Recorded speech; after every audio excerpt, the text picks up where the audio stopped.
Good morning student. मैं Ramesh Kumar, geography lecturer. आज हम 8वीं क्लास की जो सामाजिक विज्ञान है उसका भूगोल वाली जो पुस्तक है, उस भूगोल पुस्तक के दूसरे अध्याय भूमि, मृदा, जल, प्राकृतिक वनस्पति और वन्य जीव संसाधन का अध्ययन करेंगे। आज इस अध्याय में हम भूमि क्या है और भूमि की उपयोगिता क्या होती है, उससे जुड़ी हुई कुछ बातों का अध्ययन करेंगे।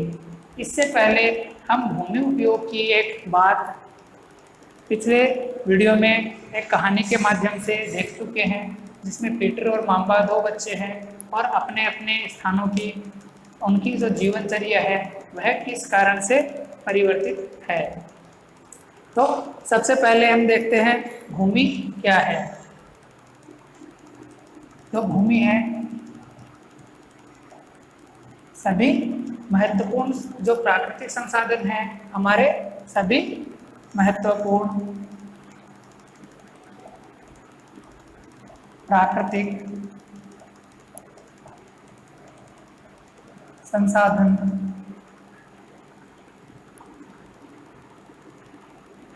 अध्याय 1 में हम प्राकृतिक संसाधन कौन कौन से हैं उन प्राकृतिक संसाधनों का अध्ययन कर चुके हैं। तो भूमि सभी महत्वपूर्ण प्राकृतिक संसाधनों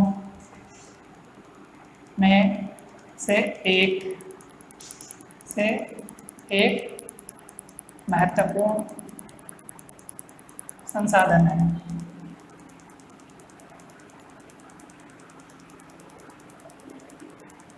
अगर आपको याद नहीं आ रहा प्राकृतिक संसाधन कौन कौन से हैं, तो उसमें भूमि, मृदा, जल, प्राकृतिक वनस्पति और वन्य जीवन, ये सारे के सारे प्राकृतिक संसाधन हैं। इन सभी प्राकृतिक संसाधनों में से भूमि भी एक महत्वपूर्ण प्राकृतिक संसाधन है। भूपृष्ठ के लगभग जो हमारी पृथ्वी है, हमारी पृथ्वी जो हमारी पृथ्वी है, उस पृथ्वी का जो कुल क्षेत्रफल है, उस कुल क्षेत्रफल का लगभग 30% भाग भूमि है। हमारी पृथ्वी का लगभग 30% भाग भूमि है। हम सभी जानते हैं हमारी पृथ्वी पर 70% भाग पर लगभग समुद्र या जल फैला हुआ है, महासागरों के रूप में जल है, और केवल 30% भूभाग ऐसा है जहां पर हम जल भूमि का उपयोग कर पाते हैं, भूमिस्थलीय भाग है। इस थोड़े से प्रतिशत या इस थोड़ी सी भूमि पर जो मनुष्य रहते हैं वह निवास करते हैं।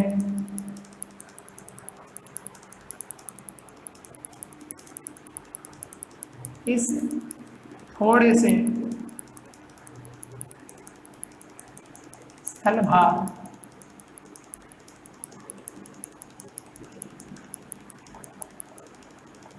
के भी अधिकांश भाग निर्जन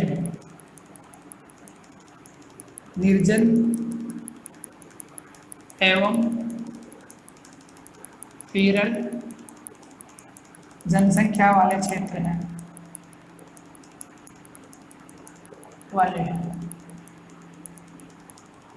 समस्त पृथ्वी का लगभग 70% भाग जल है, केवल 30% भाग पर भूमि है, और उस 30% भूभाग पर भी बहुत सारा क्षेत्र ऐसा है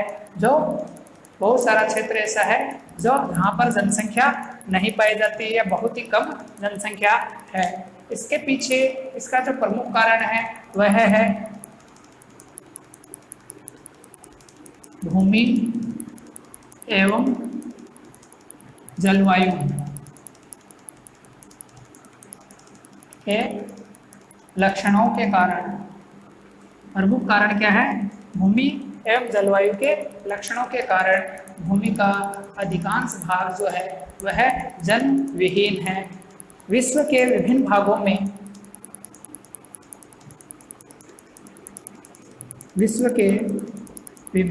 में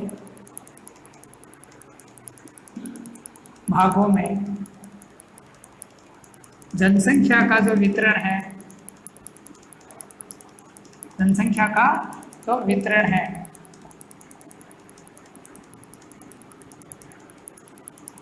असमान पाया जाता है।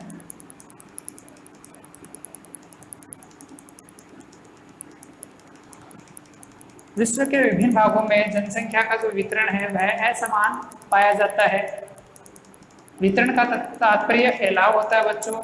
तो जनसंख्या का जो फैलाव है, कहाँ कहाँ पर जनसंख्या फैली हुई है, उस वितरण का जो असमान वितरण पाया जाता है। इसके पीछे जो मुख्य कारण तो है वह तो है भूमि और जलवायु के लक्षण। तो भूमि और जलवायु के जो लक्षण हैं, उस असमान वितरण का जो कारण है वह है भूमि में उबड़ खाबड़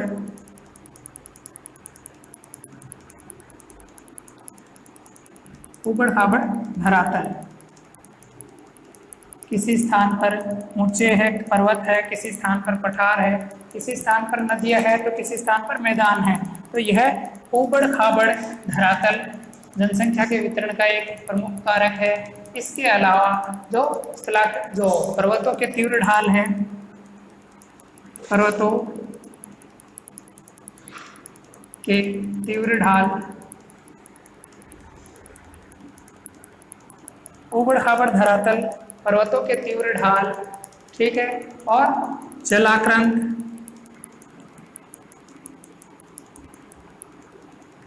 क्षेत्र। जलाक्रांत क्षेत्र का मतलब है जल से पीड़ित भाग। जल से पीड़ित भाग वह क्षेत्र होता है जहां पर कभी कभार बाढ़ आ जाती है। तो बाढ़ वगैरह के कारण, जल के वेग के कारण जो क्षेत्र समाप्त हो जाता है, नुकसान होता है, उसे जलाक्रांत क्षेत्र कहते हैं। तो पर्वतों के तीव्र ढाल जलाक्रांत संभावित क्षेत्र या निम्न क्षेत्र है। वहां पर मरुस्थलीय क्षेत्र,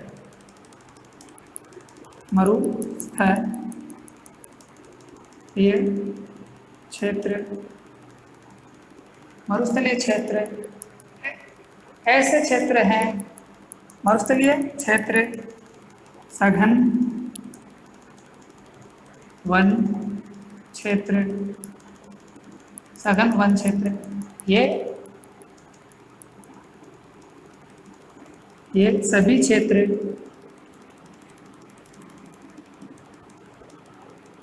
निर्जन अथवा विरल जनसंख्या के क्षेत्र होते हैं।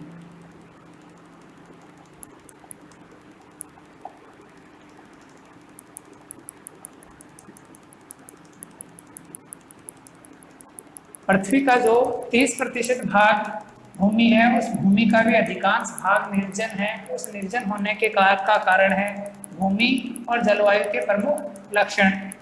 क्योंकि विश्व के विभिन्न भागों में जनसंख्या का वितरण असमान पाया जाता है। उस असमान वितरण का प्रमुख कारण उबड़ खाबड़ धरातल, पर्वतों के तीव्र ढाल, जलाक्रांत क्षेत्र, मरुस्थलीय क्षेत्र, सघन वन क्षेत्र, ये सारे के सारे क्षेत्र ऐसे हैं जहां पर जनसंख्या बहुत ही कम पाई जाती है या जनसंख्या विहीन क्षेत्र है। जबकि इन क्षेत्रों के अलावा जो नदी घाटी वाले क्षेत्र हैं, नदी घाटी क्षेत्र, मैदानी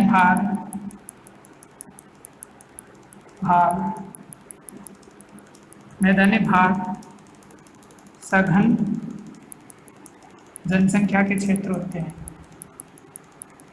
सघन जनसंख्या के क्षेत्र होते हैं। तो इस आधार पर विश्व में जनसंख्या का असमान वितरण दिखाई दे रहा है।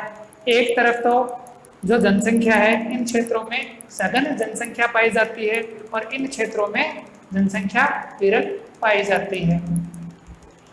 तो इस आधार पर इसका प्रमुख कारण है भूमि उपयोग। ठीक है, तो भूमि उपयोग किस प्रकार से तय करते हैं वह देखते हैं हम। अगला बिंदु है हमारा भूमि उपयोग।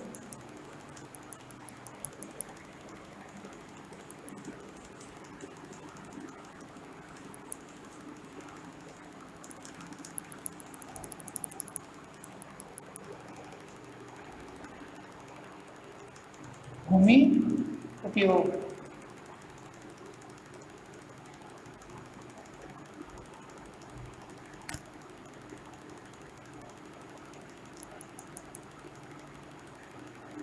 भूमि उपयोग, भूमि उपयोग क्या होता है? सबसे पहले तो हम ये जानते हैं भूमि का जो उपयोग है हम विभिन्न कार्यों के लिए करते हैं। विभिन्न कार्यों के लिए किस प्रकार से करते हैं? भूमि उपयोग, भूमि का उपयोग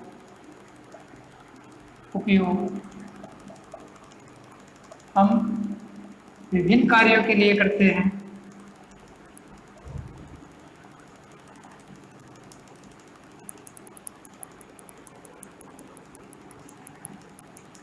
भूमि का जो उपयोग है हम विभिन्न कार्यों के लिए करते हैं, जैसे कृषि,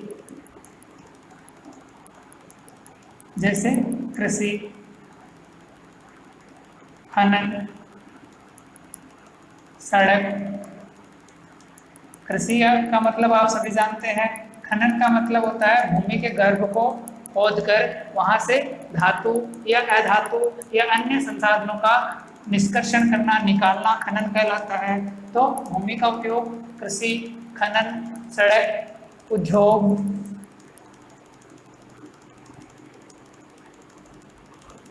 कृषि का विभिन्न प्रयोग है। कृषि, खनन, सड़क, उद्योग आदि की स्थापना के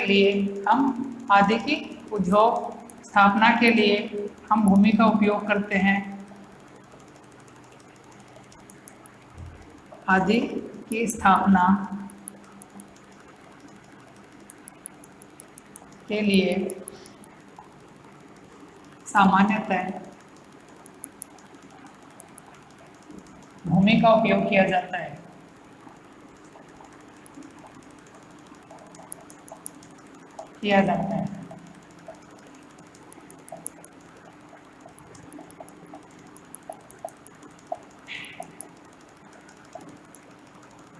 आदि के लिए भूमि का उपयोग किया जाता है। तो इन सब के लिए भूमि का जो हम उपयोग करते हैं इसे ही हम भूमि उपयोग कहते हैं।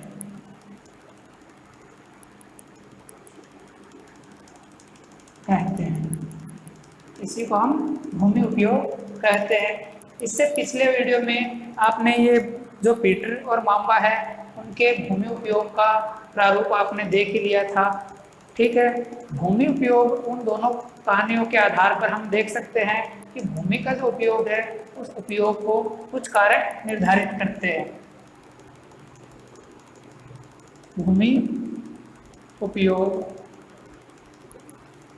को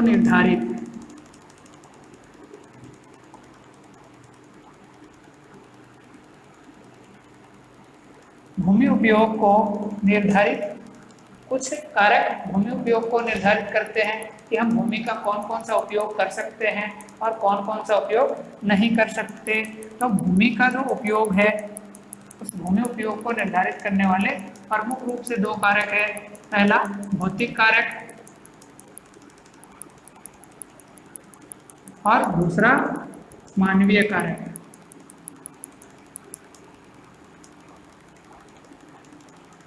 पहला भौतिक कारक और दूसरा मानवीय कारक। तो सबसे पहले हम भौतिक कारक जो है जो भूमि के उपयोग को निर्धारित करते हैं उनको देखते हैं। भौतिक कारकों में कौन कौन से हैं?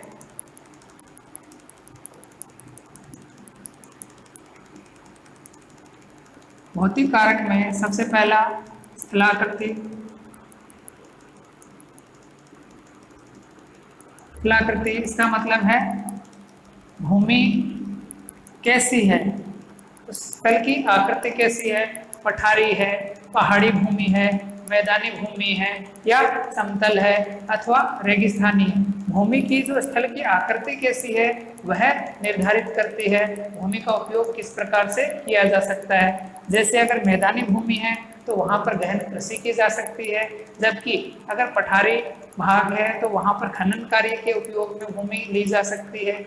ठीक है, और पहाड़ी क्षेत्र है तो वहाँ पर वानिकी का प्रयोग किया जा सकता है, अथवा मरुस्थलीय भूमि है तो वहाँ पर साधारण पशुपालन के माध्यम पशुपालन करके हम उस भूमि का उपयोग कर सकते हैं। तो पहला कारक है भौतिक कारक में स्थलाकृति। दूसरा कारक है मृदा। अगर मृदा का जो स्वभाव है, मृदा उपजाऊ होगी तो उस क्षेत्र विशेष में कृषि की जा सकती है, जबकि मृदा उपजाऊ नहीं है तो उस भूमि का अन्य उपयोग ही करना पड़ेगा, उसको कृषि उपयोग में नहीं ले सकते। तीसरा जो कारक है वह है जलवायु।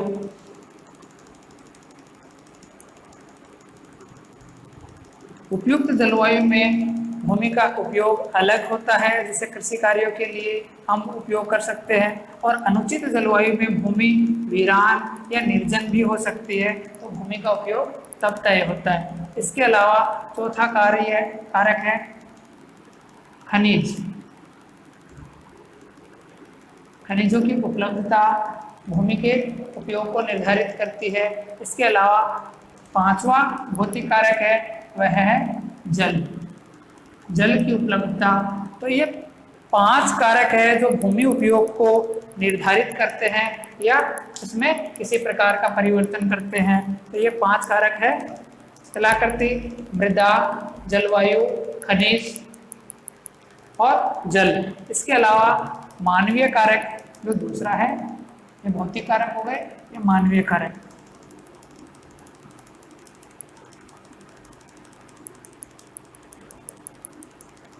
मानवीय कारक में सबसे पहले आता है प्रौद्योगिकी।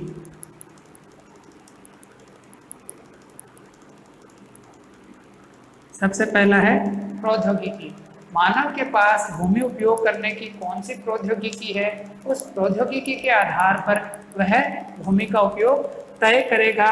और उस प्रौद्योगिकी के आधार पर जैसे आज हम देखते हैं किसी स्थान विशेष पर गाँवों में देखते हैं तो गाँव में खुले खेत में मकान बनाए हुए मिलते हैं, तो वहाँ पर भूमि का साधारण उपयोग किया जा रहा है और कृषि उपयोग में भूमि अधिक काम में ली जा रही है। जबकि दूसरे हम शहरों में देखते हैं तो शहरों में हमें देखने को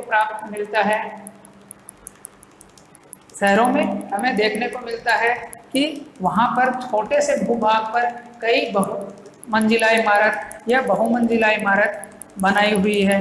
तो इस आधार पर वहाँ पर भूमि का गहन उपयोग किया जा रहा है। इसके अलावा दूसरा मानवीय कारक है जनसंख्या। किसी क्षेत्र विशेष में जनसंख्या अधिक होगी तो वहाँ का पर भूमि का गहन उपयोग किया जाएगा, और किसी क्षेत्र विशेष में जनसंख्या कम होगी तो वहाँ पर भूमि का उपयोग साधारणतः किया जा सकता है। स्वामित्व के आधार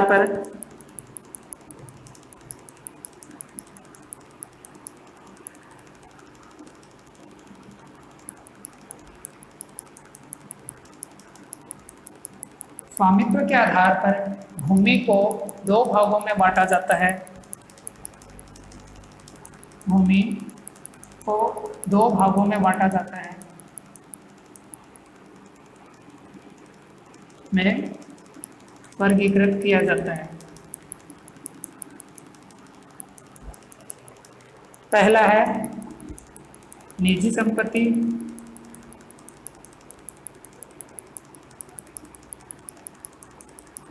और दूसरा है सामुदायिक संपत्ति अथवा सामुदायिक भूमि। तो निजी संपत्ति वह होती है जिस पर किसी व्यक्ति विशेष का अधिकार होता है। किसी व्यक्ति विशेष के अधिकार के कारण उस भूमि को हम निजी भूमि के नाम से जानते हैं।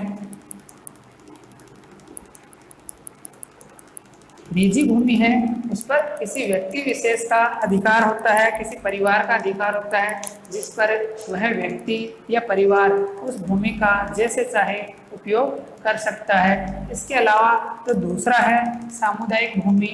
सामुदायिक संपत्ति या सामुदायिक भूमि ऐसे क्षेत्र को कहते हैं जिस पर किसी व्यक्ति विशेष का अधिकार नहीं होता है। ऐसी सामुदायिक भूमि का जो उपयोग है वह सार्वजनिक चारागाह है, शमशान भूमि, शमशान भूमि या साझा कृषि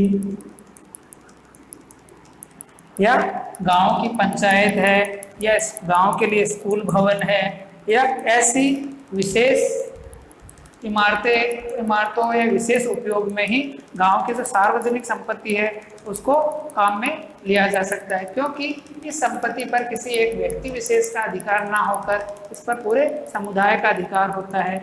इसलिए ऐसी भूमि को हम क्या कहते हैं? साझा संसाधन। ऐसी भूमि को हम सामुदायिक भूमि को साझा संपत्ति या साझा संसाधन या साझा संपत्ति संसाधन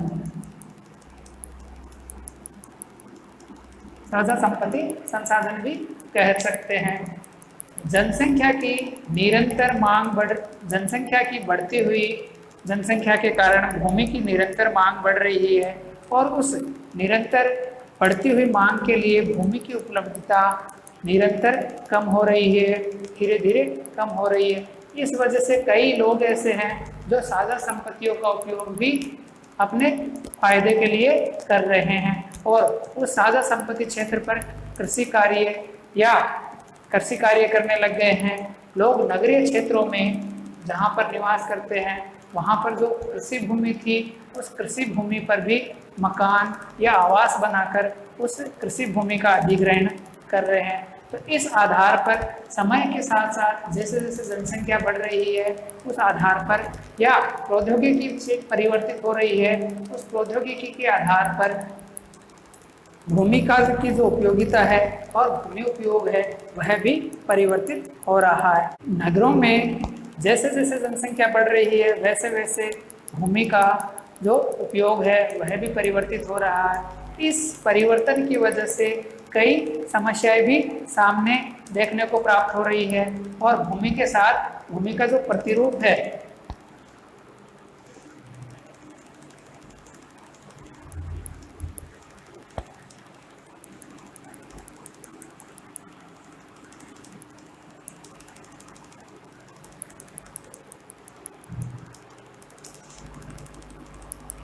बढ़ती जनसंख्या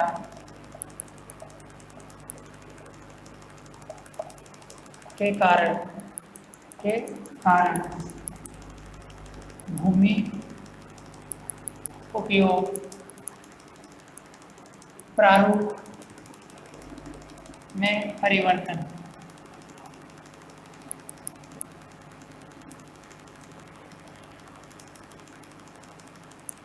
निरंतर बढ़ती हुई जनसंख्या के कारण जनसंख्या बढ़ रही है तो जनसंख्या बढ़ने के साथ साथ भूमि की मांग भी बढ़ रही है और उस भूमि की मांग की पूर्ति के लिए जनसंख्या जो भूमि का उपयोग है उस भूमि उपयोग में भी परिवर्तन हो रहा है। इस परिवर्तन के कारण हमारा जो समाज है वह समाज भूमि उपयोग के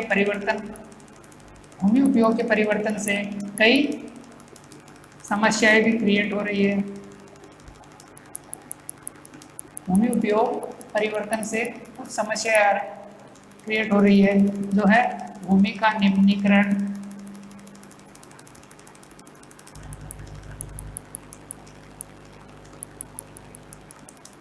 भूमि की उर्वरता का ह्रास, भूमि का निम्नीकरण, भूमि की उर्वरता जो है उसका ह्रास है, भूस्खलन है, भूस्खलन,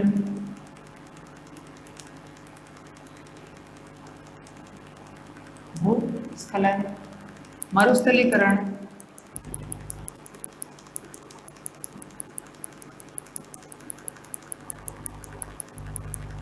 भूस्खलन, मरुस्थलीकरण, भूमि का जो अपरदन है, भूमि अपरदन,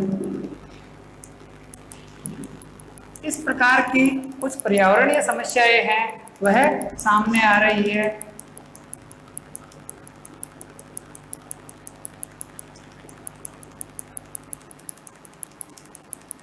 तो इसका प्रमुख कारण है बढ़ती हुई जनसंख्या, और बढ़ती हुई जनसंख्या के साथ बढ़ती हुई भूमि की मांग। तो इस बढ़ती हुई मांग को पूरा करने के लिए हम जो है भूमि का उपयोग है उस उपयोग में परिवर्तन कर रहे हैं, जिससे इस प्रकार की समस्याएं सामने आ रही है।